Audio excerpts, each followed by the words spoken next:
I'm Flower Darby, and today I would like us to think about how not to waste the crisis that we have just survived with teaching and learning during COVID-19. Instead, how to keep practical technology-enabled strategies as we return to the classroom in order to support student learning and success.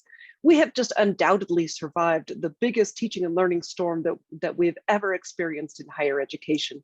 But as a result of our experience, we now have new skills and abilities when it comes to teaching with technology. And it would be wasting the pandemic crisis if we reverted to pre-pandemic ways of teaching as we return to the classroom, which we're all so excited about doing. We want to get back to our in-person experiences, but let's not abandon our newfound technology teaching skills. So just a few ideas to consider as you prepare to return to the classroom or continue teaching in all the different new online and virtual and blended formats that we have available. First of all, let's retain the use of our learning management systems.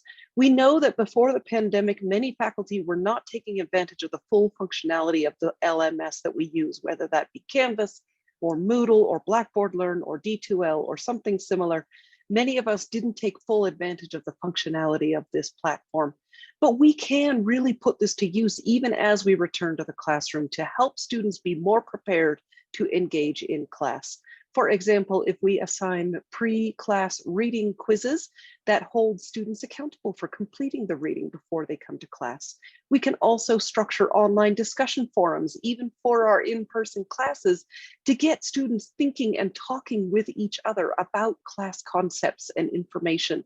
We know that sometimes students can explain concepts more effectively to each other through a peer-to-peer instruction process.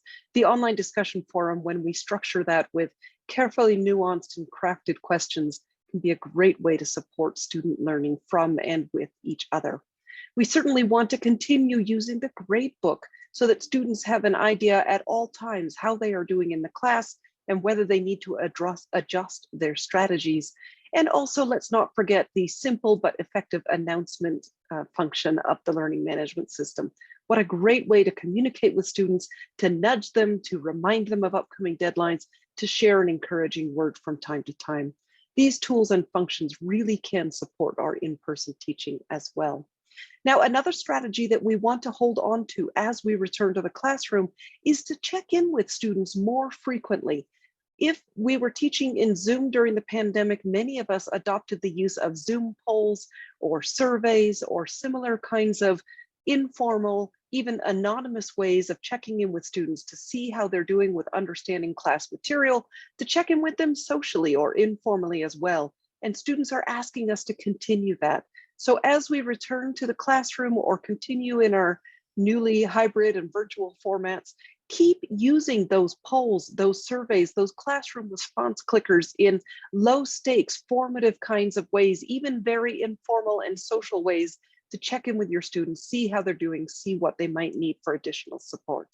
And finally, let's continue the use of our collaborative documents and spaces that we became so adept with during the pandemic. Google Docs, Google Slides, Google Jamboard, Padlet. There's so many tools that we can set up for our students to allow them to engage from wherever they are in the classroom or externally, remotely, wherever they might be. These tools really can foster effective student collaboration on group projects, team activities, and so much more. We can also, again, structure ways to keep students accountable and to see their learning in visible ways when we use these tools. So as we get ready to resume in-person teaching, again, we're so excited to do that. Don't abandon all the skills and abilities that you've learned during the pandemic. Hold on to some of those technology-enabled strategies to better support student learning and success.